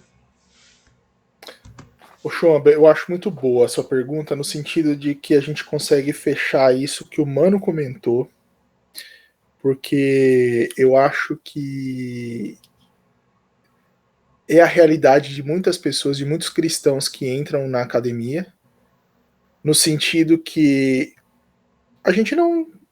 Eu não vou falar a gente, né? Porque eu não vou extrapolar a minha vivência para outras pessoas. Mas o que a gente consegue perceber, e tem um dos vídeos da BC2 Gonino, discutir você pode repetir porque travou, tá? ciência e religião. Gonino, desculpa, Oi, travou um pouquinho, se você pudesse voltar uma frase ou duas. tá. Eu falei que ali o mano da academia, né? Mas tem um vídeo da BC2 que vai tratar isso, que é aquele vídeo que acho que é introdutório da BC2, é bem antigo, que alguém fala assim, não tem como a gente discutir ciência e religião com o conhecimento de escola bíblica dominical, né? O conhecimento de ciência de escola bíblica dominical e um doutorado em ciência, porque isso vai ficar desproporcional, né? Ou então você ser um pastor doutor e um conhecimento de ciência do ensino fundamental. Também fica desbalanceado. Então a gente vai pender para aquilo que a gente vai ter mais conhecimento, né? E é por isso que nós aqui estamos tentando fazer essa ponte. Eu penso que a nossa função é sempre pensar nessas pessoas que estão vivendo esse tipo de conflito, né? Para que a gente seja um canal mesmo de bênçãos, que Deus possa usar a nossa vida no sentido de evitar esse sofrimento que nós passamos, quase que todos nós. E um dos meus entendimentos, e aí depois o Mano eu vou querer ouvir também a opinião dele com relação a isso, é porque hoje eu entendo que aquilo que eu via do Dawkins, enquanto... A gente falou muito de modelos, né? Ele era um modelo no sentido de ser um exemplo de grande cientista, de grande autor, de grande pesquisador, e nós temos a tendência de querer seguir, né, os modelos e tudo mais. Só que hoje eu vejo que Dawkins não estava fazendo ciência nos livros dele, pelo menos nesse que foi tão impactante para mim, ele estava fazendo algo muito próximo da metafísica. É a visão metafísica dele, não é uma visão científica daquilo. Ou seja, é uma postura pessoal, que muitas vezes a gente olha e acha que é uma postura acadêmica, e não. E isso é uma confusão muito grande enquanto a gente é muito jovem, ou então a gente não tem o conhecimento filosófico para ver essa diferenciação. E eu lido com adolescentes, eu lido com jovens, e eu vejo que isso é muito comum. Né? Eu tenho estudantes que adoram Dawkins, Sagan, são bons cientistas, são ótimos cientistas, mas eles misturam muito os conceitos científicos com a metafísica, com as questões pessoais, travestidas de questões científicas puras. E a gente sabe que não é. Né? Então isso vem para aquilo que o Schwamba comenta com relação à teleologia. Eu posso dizer mais do que com relação ao princípio antrópico. Porque a teleologia, ela é uma visão metafísica. Ela é uma leitura de... Ou você tem... Agora, eu não posso nem dizer se é uma propensão natural a ver um mundo teleológico. Eu, por exemplo, eu não consigo ver um mundo disteleológico. Tá? Pode ser porque eu sou cristão, cresci dentro da igreja e tudo mais? Pode ser. Mas pode ser que não. E aí a gente não tem uma resposta definitiva qual a isso daí. E para mostrar isso daí, vai junto com o meu... Sabendo que eu fiz aqui uns slides muito próximos das suas perguntas, né, Schwamba? Opa! E eu vou tentar fechar, são 3 slides ali também com relação a isso, que eu fecho o que você comentou dentro dessa linha. A partir do diálogo que foi proposto, e aí é uma foto do autor do nosso texto base, e que hoje eu penso assim, né, nem a ciência nem a religião podem fornecer uma descrição total da realidade. No entanto, juntas elas podem oferecer uma visão estereoscópica da realidade negada àqueles que limitam a perspectiva de apenas uma disciplina. Enquanto pesquisador, eu não quero ter uma perspectiva negada. Eu quero tentar obter a maior quantidade e qualidade de dados possível para eu fazer um julgamento e uma análise dessa realidade, enquanto pesquisador da área de ciências naturais, por exemplo. Então, para mim, faz sentido o diálogo, faz sentido racionalmente, muito mais do que o conflito, porque no conflito eu estou negando isso, de antemão, dogmaticamente, eu estou fazendo isso. Né? E Dawkins, ele prega isso, né? Se por um lado as ciências naturais oferecem teorias justificadas pela evidência, ele está falando que as religiões não dão teorias, nos dão teorias contrárias à evidência. Essa é a postura dele. E essa é a postura de quem olha e fala assim, não, é verdade. A ciência diz a verdade e a religião diz os dogmas, sem evidência nenhuma e tal.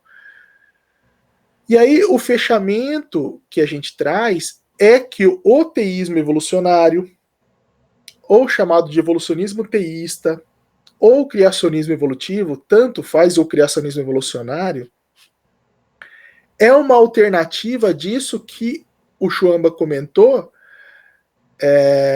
daquela visão do Gênesis e tudo mais, que é uma visão que aí, a partir da leitura que eu comecei a fazer, não é uma visão tão tradicional, vamos colocar assim. Tem muita gente lá dos primórdios que tem uma visão diferente dessa visão literalista atual. Ou seja, existem alternativas, e eu estou tentando falar isso com bastante tranquilidade e escolhendo as palavras, para tirar do liberalismo bíblico, cristão e teológico, que são coisas totalmente diferentes. Aqui eu estou me permitindo seguir ou concordar com proposições feitas pelo próprio Agostinho, que foi um dos grandes nomes da tradição cristã, por exemplo. Né? Então, a partir disso, o que é a teleologia e a disteleologia que foi comentada pelo Chuamba? Né? A teleologia é essa crença de universo com plano e propósito. Enquanto cristão, nós vemos, nós enxergamos o mundo dessa forma, né? Enquanto a disteleologia é uma crença de universo sem plano e propósito. Só que eu coloquei a imagem do Darwin ali, né? Só que a teoria não exige isso. A ciência não exige isso. A ciência usa isso no seu método científico. Mas ela não exige isso do cientista. O criacionismo evolucionário, o criacionismo evolutivo, ele simplesmente vai pegar e vai fazer essa ponte aqui. Ela vai usar o método científico, continuando a enxergar a teleologia, continuando a enxergar o universo com plano e propósito. Porque, novamente, a gente volta lá, isso aqui é uma forma de você repensar a ordem do mundo natural, sem repensar o Criador, sem repensar o fundamento da nossa fé. Né? E aí nós temos o principal confronto com Gênesis, essa literalidade, que ela já não era exigida, ou pelo menos executada, por pelo menos esses nomes que eu coloquei ali.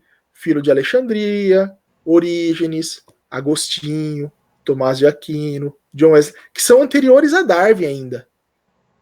Então, antes mesmo das propostas de Darwin, eles já não viam a necessidade dessa literalidade, e aqui eu estou falando com muito cuidado novamente. Essa literalidade, quando ela confrontava elementos da realidade. Né? Tem elementos da realidade que estão dizendo aquilo ali não é dessa forma. E aí nós temos grandes nomes um pouco mais atuais que também não veem nenhum problema nessa adequação metodológica de visão, como, por exemplo, o Benjamin Warfield, o J.A. Packer, N.T. Wright, que foi comentado agora há pouco, Billy Graham, John Stott, Tim Keller e C.S. Lewis, que é um dos meus favoritos ali. Então, não sei se eu respondo a sua pergunta, mas é justamente essa virada de chave, ou melhor, essa possibilidade de alternativa. Cara, é muito difícil para um biólogo falar assim, olha, a teoria da evolução é uma balela. Não existe isso. Né? Então é muito complicado. Então, a teleologia, ela faz muito sentido quando você olha a teoria da evolução, não como onipotente, mas como uma ferramenta dessa mão providencial de Deus, que está aqui, é justamente isso. A evolução, ela é a ferramenta desse processo. Simples assim, óbvio que não é tão simples, mas a ideia é mais ou menos essa, e isso mudou a minha forma de relação com Deus.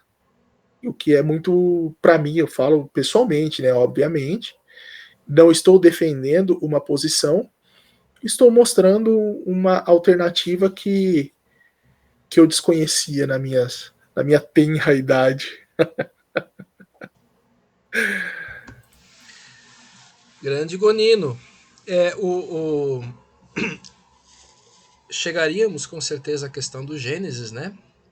Mas antes de eu falar isso, eu queria abrir novamente espaço, mano, para considerações, questionamentos. O Gonino disse também que queria te ouvir um pouco.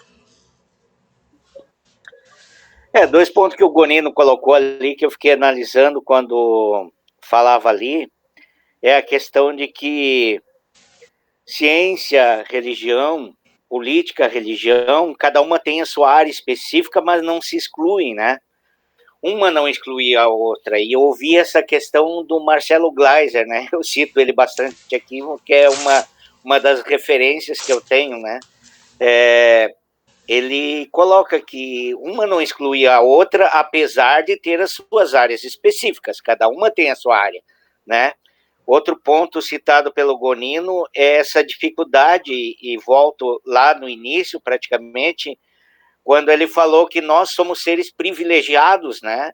Então, é complicado, às vezes eu penso, e o Daniel sabe muito bem, eu me altero e acho que as pessoas têm que entender certas coisas, mas na realidade, como é que eu posso exigir de uma pessoa do senso comum, que a preocupação dela é vender o almoço para jantar, que ela entenda essa realidade, né? Apesar que eu também vivo essa realidade, mas essa formação, esse conhecimento dessa realidade, como é que eu obtive como é que eu cheguei nessa realidade, né? Será que essas pessoas tiveram a mesma oportunidade que eu? Será que elas tiveram um confrontamento, né, para chegar? Talvez eu esteja inventando desculpa para entender a realidade ou tentar me conformar com a realidade, mas eu vejo isso, né? E quanto ali o pensador ali, o físico, acho, esqueci o nome do Deus, é um delírio ali, como é que é o nome do indivíduo ainda? O Dawkins. Esqueci o nome dele. Ah? O Dawkins, Richard Dawkins. Né? O que ocorre, eu vejo assim na minha percepção, é que a gente procura, às vezes a gente se questiona das coisas e a gente procura tentar ouvir alguma coisa, pelo menos, eu estou colocando agora como senso comum, né? De tentar apaziguar, tentar acalmar aquilo que nos aflige, né? Então, de repente, essas pessoas que creem nele, sem ter a capacidade de refletir, pensar mais sobre o assunto, sem ter o conhecimento, para elas está bom aquilo, porque isso já responde aquilo que incomoda elas interiormente, né? Então, realmente é difícil a gente lutar, mas eu dou graças a Deus aí por estar nesse mundo, Deus ter dado essa oportunidade, né, desse conhecimento, né, e de reconhecer que por trás de toda essa realidade, agora, voltando à fala final do Gonino ali, existe um Deus, né, por trás de toda essa realidade, que a gente tem que pensar que ele age, né, independente das nossas ações ou não, né, então ele age e toda a criação dele, né, agora colocando de uma forma bíblica, tem um início e um fim, né? A criação dele tem uma finalidade. Então, quando você discute, tem um pensador, eu não recordo o nome dele agora também, mas ele falou o seguinte: eu prefiro crer na questão citada de uma possível irracionalidade, de crer num ente existente e criador de todas as coisas, do que crer nessa questão aí do acaso, né? Eu estou formulando mais ou menos a frase que ele fala dentro daquilo que eu lembro, né, mas ele prefere então crer no absurdo, vamos colocar assim, da existência de um criador superior, né, onisciente, onipotente. Ele prefere isso do que crer, né, em questões do acaso, de tudo foi criado por acaso, tudo surgiu por acaso. Enfim, seria essa. Gonino, quer complementar alguma coisa? Eu queria fazer um comentário ali. Isso eu também concordo com você, mano, que você fala, inclusive ali, e citar sempre o Gleiser. É um grande físico e agnóstico, não é uma pessoa, né, teísta, mas que defende pelo menos essa independência, né? Que seria um passo anterior ali, e eu também sou fã com relação a isso aí. E aí, eu concordo justamente com o que você comentou no final ali. Eu também vejo essa oportunidade e dou graças a Deus, né? Porque eu acredito que é graça de Deus mesmo que alcançou para a gente ter essa oportunidade. E porque ela traz algumas respostas para nós, por mais que a gente não necessite, se a gente for levar o pé da letra, né? De mais que seja vaidade, é vaidade. Né? Se a gente não tiver aqui pensando em usar isso para o reino, para a glória de Deus, para falar do evangelho. Se não for para isso, é vaidade. E acho que essa não é a ideia de nenhum de nós. E aí, o que é mais interessante, eu acabei não falando ali. Essa sua fala, o apóstolo Paulo fala muito, né? A questão da vaidade, né? Que Deus não permita que ele use toda a capacidade, permissão para vaidade própria, né? Exatamente. Exatamente. E aí, essa alternativa que nos chega, essa possibilidade de perceber, e para mim faz muito sentido, embora fazer sentido também não é sinal de muita coisa, mas que Deus age também no natural. Deus é o Deus do impossível, do sobrenatural? Eu acredito nisso. Mas ele também é o Deus do natural. E a gente não pode negar isso. A possibilidade de Deus agir via natural, naturalmente. Que é tudo isso é criação de Deus para o louvor da sua glória, por exemplo. Não, com certeza. Sobre o que o Mano falou, minhas leituras sempre me ajudam muito, e esse aqui também me influenciou muito, Rubem Alves, né? Ele tem um bom livro sobre Entre a Ciência e a Sapiência, mas esse aqui, o que é religião, já é um livro antigo. E olha que o Rubem Alves, ele é bastante teologia da libertação, né? Mas ele tem uma frase final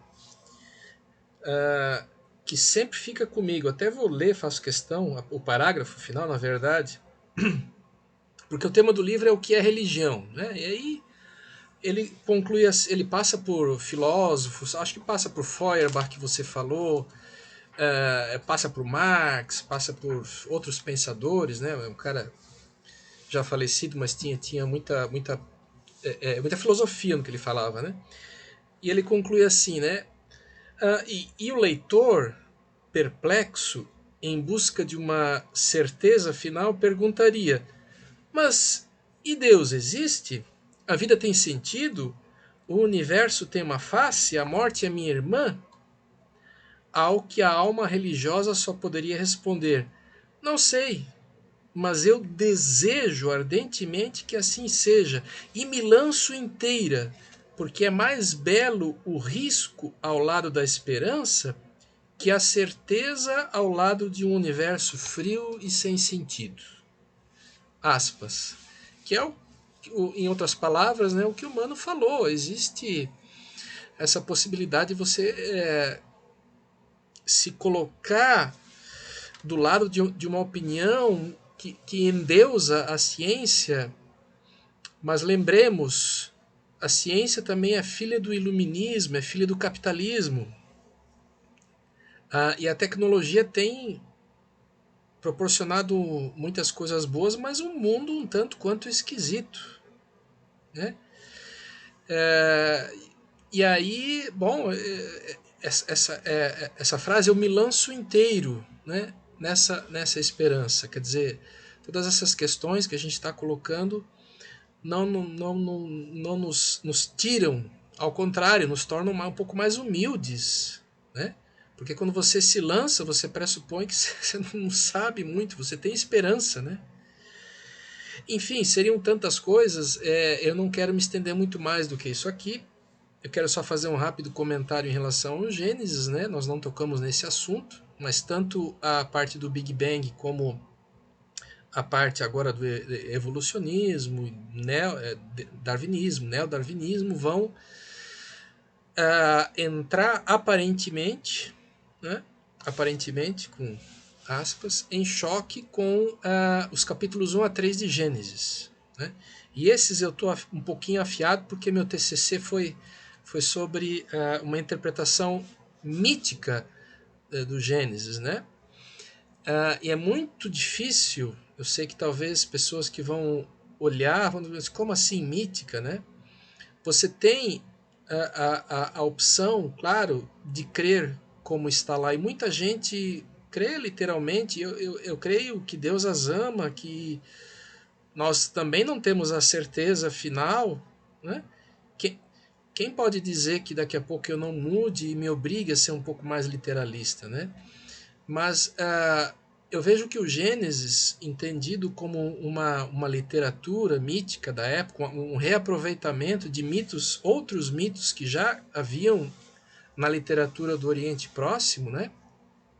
E que hoje se tem conhecimento, o entendimento daquilo não vai necessariamente contra tudo aquilo que foi aqui colocado, né? Ah, aliás, os mitos, ninguém sabe ao certo, quando você fala, por exemplo, de luz, né?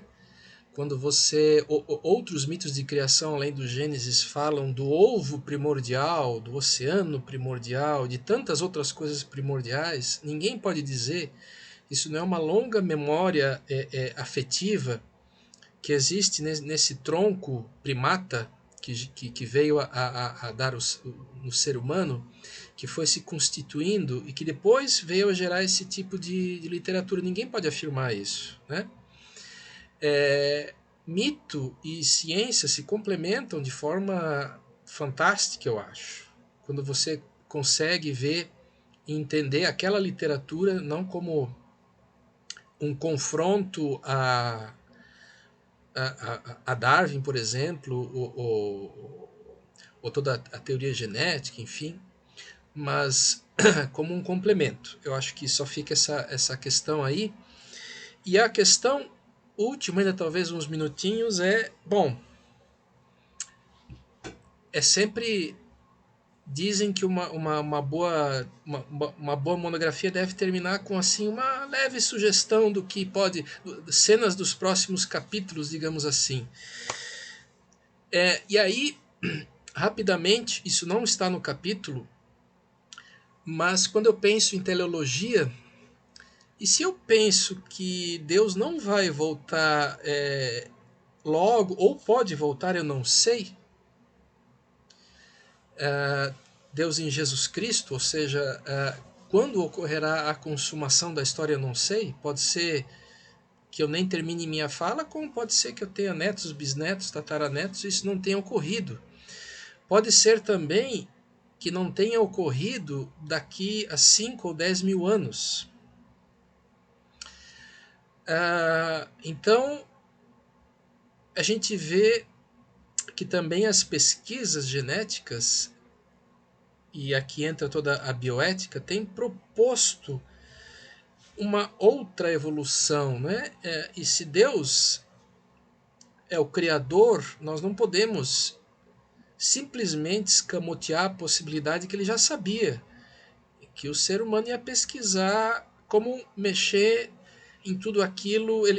Né? Deus criou ex nihilo, né? Do nada, mas o ser humano tem um bocado de coisas aí para botar nas pipetas. E o que tem surgindo é toda essa mescla genética entre os reinos, né? Entre as espécies, eu não sei se, e entre os reinos, inclusive vegetal e animal, e toda a ligação com a máquina. Aqui vai agora mais em termos de comentário, né? Toda essa questão do transhumanismo, do homem daqui a 5 mil anos, caso a consumação da história esteja nos planos de Deus para acontecer não tão em breve, mas num tempo em que o ser humano possa ter se aventurado mais a fundo nessas pesquisas, em que o próprio conceito de homem já seja outro, né? O que os dois irmãos, né, o Gonino da biologia e o humano mais da área de humanas, pensam a respeito disso e o que gostariam de comentar para a gente deixar um pouquinho essa discussão aberta ainda. Gonino, talvez você... Começo eu? Pode ser. Pode ser? Olha, eu não sou um aficionado por transhumanismo, mas eu comecei a ver muita coisa relacionada, né, com a própria ABC2, né, que me atentou para isso. Eu acredito que o transhumanismo, e aí eu vou bem no achismo aqui, e uma leitura bem pessoal, tá? De certa forma, ela acontece em níveis, vamos colocar assim. E talvez o nosso maior medo, o nosso maior receio, seja quando entrar em níveis de consciência. Ou a perda da nossa consciência, ou a substituição da nossa consciência pela substituição de uma máquina, né? Ou a potencialização da nossa consciência. Porque, assim, características nossas, características biológicas, nós já temos implantes, né? Nós já temos coração artificial, e isso tudo a gente vê com bons olhos. Acredito eu, uma vez que traz aumenta aí a vida útil, né, da carcaça do indivíduo. Mas quando lida com questões de consciência, principalmente, eu acho que a gente acaba tendo um pouco mais de preocupação. E o que é justo, o que é óbvio. Eu tenho muita dificuldade de ver ou de trazer, de diferenciar o que é um pouco de ficção, um pouco de medo mesmo, o receio. E para ser sincero, a bioética, eu não sei até que ponto ela funciona, né? Eu acho que para vocês, para instituições sérias, ela funciona. Mas, por exemplo, se a gente pegar a tecnologia, né, a metodologia do CRISPR, por exemplo, que é essa manipulação genética, por exemplo, os caras estão vendendo no eBay, né, um kit para você fazer manipulação genética em casa. Então são coisas bem. E aí isso para mim beira muito próximo da ficção, entendeu? Porque são coisas meio surreais assim. Mas eu tenho pouco a dizer e eu prefiro esperar cenas dos próximos capítulos e ver dessa forma. Mas eu acho que a parte filosófica dela traz uma discussão muito rica. E novamente, só para constar, né, o próprio C.S. Lewis, ele era um contrário, né, ao transhumanismo e tal, ele era da ala dos conservadores biológicos. Que, novamente, como eu falei, a gente não é puramente conservador biológico, uma vez que a gente utiliza essas tecnologias para demais situações, mas eu acho que essa discussão em gradações, né, em níveis, é importante de se ter, é muito interessante, mas eu acho que está muito lenta aqui no Brasil. Lenta sim, está muito distante. Eu acho que eu mesmo no meu ambiente acadêmico assim, a gente nunca discutiu isso, mas eu acho interessante. Eu fico imaginando, sei lá, uns neandertais, ou talvez anteriores assim, olhando para uma nova ferramenta de sílex ou um novo achado e cutucando um outro. Cara, nós vamos deixar de ser neandertal usando isso aí. Não é? Então, enfim, de um lado é o reaparecimento de uma discussão que a gente não sabe quanto tempo já tem, cada vez o medo diante do novo, né? Mas de outro lado também a pergunta onde está o limite, né? E como que nós nos relacionamos com Deus nisso daí. Mas eu queria ainda ouvir o humano aí. Só uma coisinha, eu acho que foi muito bom que você falou. Essa discussão ela realmente aparece durante vários pontos da história, né? Só que eu acho que, e aí pode ser uma pretensão da nossa geração, mas eu acho que ela nunca esteve tão próxima de acontecer. acho que a tecnologia nunca teve tão avançada. Lógico que eu estou fazendo isso com a leitura da cabeça de hoje, né? Talvez era muito avançada para eles há 50 anos também.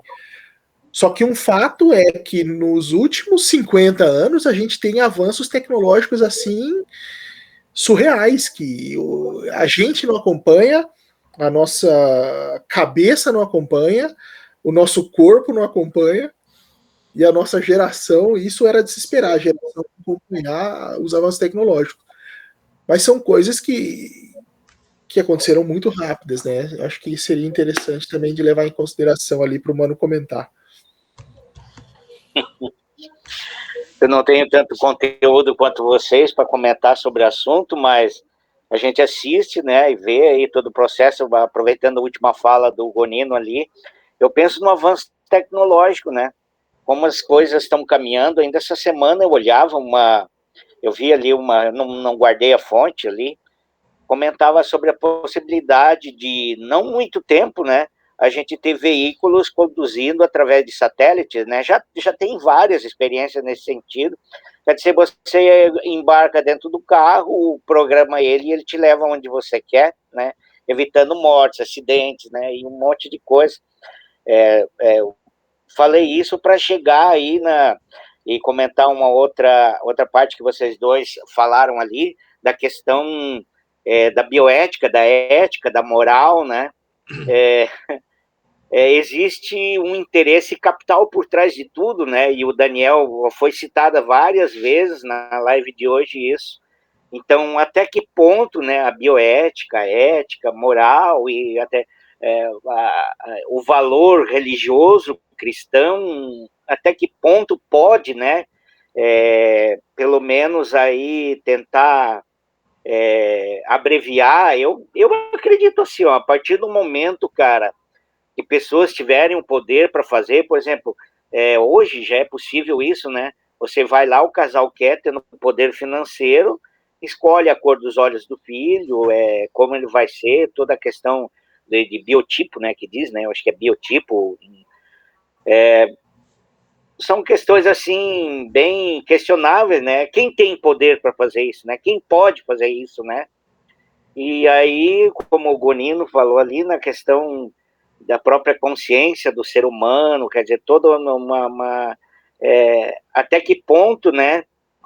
Se tem, até quero citar uma coisa que eu tinha mencionado com o Jô, você vai ali, como a mídia, né, as questões têm poder sobre, você vai pesquisar num livro, vocês já perceberam isso, vou pesquisar o preço de um livro, logo na tua página de Facebook ou dos meios de comunicação, aparece o livro lá, com promoção, não sei o que. Então, a gente acha que a gente está assim, não é percebido, não é vigiado. Nós somos vigiados, porque tudo que a gente entra, nós colocamos os nossos dados. Se você faz ali a questão do login no Facebook ou qualquer coisa, você coloca os seus dados pessoais. E a gente sabe que o governo, qualquer órgão tem. Então, a gente está aí à mercê de qualquer tipo de ação. Eu penso assim, a única coisa que me conforta, como eu falei, às vezes a gente usa para questão de conforto, né? A única coisa que eu penso é Deus está no controle, porque pelo menos para mim, né? Deus está no controle, Ele sabe de tudo. O resto a gente tem que, né, orar e aguardar no que a gente vai ter pela frente. Agora a questão de dizer assim, ó, não, isso não vai aquecer, não vai acontecer, porque bioética, porque tem isso e aquilo. Não sei se a gente pode esperar muito por isso, não. Eu sou negativo nessa parte. Com certeza. A questão é o controle, né? Até que ponto a gente pode, da teologia da criação, né? De Deus que cria o ser humano, mas diz: crescei-vos, multiplicai-vos, governe sobre esse jardim que eu criei para você, né? O que entra nesse governo do humano? Mas essa é uma reflexão de cristãos, né? Que entendem que o Gênesis está colocando a ordem a partir de Deus, né? Deus como ser de ordem, e o ser humano como um coordenador, mas mais abaixo. E nem todos pensam assim, nem todos querem deixar esse controle nas mãos de Deus, né? E infelizmente bioética com certeza é importante, mas ela governa por acaso a indústria farmacêutica ou a indústria de pesquisa genética ou há pouco tempo, no período mesmo da Segunda Guerra, governou a cabeça dos cientistas de Hitler? Não governou. A gente via as pesquisas de implantar uma cabeça de um cachorro num outro cachorro, né? Foi tentado aqui. Também, não sei se daí foi por parte dos cientistas dele, mas transplantar uma cabeça inteira, né? Num outro corpo. Apenas, acho que teve alguns instantes de abertura de olho, mas bom, a questão é mais complexa porque o ser humano é um todo. Uma cabeça e uma consciência estão vinculadas a um corpo e a um espírito, né? Coloca a cabeça no outro corpo, mas se colocarem a minha cabeça num ser humano que nunca tocou nenhum instrumento musical, a minha cabeça vai conseguir coordenar a mão que não está habituada, a mão que não tem unha comprida, não tem o dedo calejado, a memória sinestésica? Isso é demais. A própria palestra do Covolan disse que a consciência extrapola a mente, né? A consciência ela é corpo também, ela pode ser até além do corpo, né? Nós não sabemos nada sobre toda essa complexidade e com certeza a falta de escrúpulos sempre vai haver. Tanto é que Gênesis também tem a queda, né? Tem a queda do ser humano, tem a morte, um fratricídio, né? Logo em sequência. Mas então, eu acho que a gente consegue deixar aí cenas para os próximos capítulos. Eu queria agradecer demais a presença do Mano, tá sempre tão fiel aí com a gente, trazendo o seu ponto de vista, o Gonino, que mesmo com seus afazeres aí pode estar com a gente também. Espero que vocês possam estar eventualmente nos outros encontros, né? O próximo nós vamos ter o Ivan Krieger no próximo mês, trazendo algumas coisas sobre louvor, que eu acho que daí foge um pouco, né? A gente abre um parênteses, mas é um colega que está também de vez em quando acompanhando aí as lives, tá? E depois eu vou tentar alguém da psicologia, talvez da ABC de maior peso, talvez a Jaque lá da ABC, para trazer algumas coisas aí para fechar esse capítulo, tá? Tem o Diego também de Curitiba. Ah, verdade, cara. Que bom que tu Que é lembrou. acessível, que é parceiro. Diegão, mais um barbudo aqui para deixar eu e o Jô com inveja aqui. Enfim, irmãos, eu vou, antes de perguntar, mais alguma coisa que os inquieta, que gostariam de comentar, por favor? Mano, Gabriel? Ó, eu queria dizer que foi foi muito bom conversar sobre isso, porque assim, até para mim não é uma questão fechada, tá? É que eu sempre gosto de deixar claro assim, eu tô num processo de análise das opções que nós temos, mas eu vejo todos que nós. é bem isso. Mas é que as pessoas veem assim, não, ele tá falando de darwinismo, tá falando de Darwin, tá falando de biologia, tá falando de religião, então, cara, já tá tudo fechadinho, já sabe como é que já sabe como que Deus fez, já sabe qual que é a árvore da vida. Não, cara, é apenas mesmo uma oportunidade de ver outras coisas que eu não tive anteriormente e que até então é bem interessante trazer outras linhas, outras formas de ver, mas não é a posição fechada, né? Que é sempre bom deixar isso claro, porque e o próprio isso foi muito bom para mim, porque novamente eu tive que ler muita coisa e fazer essa interface é muito importante. Mas eu queria sugerir também que para a parte quando for discutir a questão de Gênesis e tal, que é uma discussão bem legal, o próprio Tiago Pereira é um cara da biologia que também trabalha essas questões e certamente tem muito mais autoridade e conhecimento para trabalhar isso, seria uma contribuição bem interessante, talvez, aqui para o grupo. Né? Fica aí a sugestão para cenas do próximo capítulo aí. Mano? Eu também só quero agradecer, cara. São oportunidades, assim, únicas, né? Que eu tenho aprendido bastante, cara. Aprendido bastante mesmo, né?